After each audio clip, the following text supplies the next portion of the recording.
হ্যাঁ পাইছি any host হইব আমার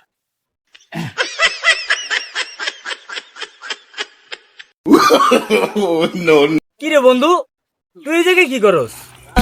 বন্ধু ওই খেতের মধ্যে আইগেছি বন্ধু, এখন বন্ধু পানির মধ্যে হোস্ট আছি বন্ধু। হাই হাই বন্ধু, করছসটা কি? এই মাত্র দেখলাম তোর বউরে কলস ভরে পানি লয়ে যাইতে রান্না করে, তার মানে এই পানি তোরে খাওয়ায়? হাই হাই বন্ধু, হায় হায়, এই পানি খাওয়ায় আমার বউ আমারে। হায়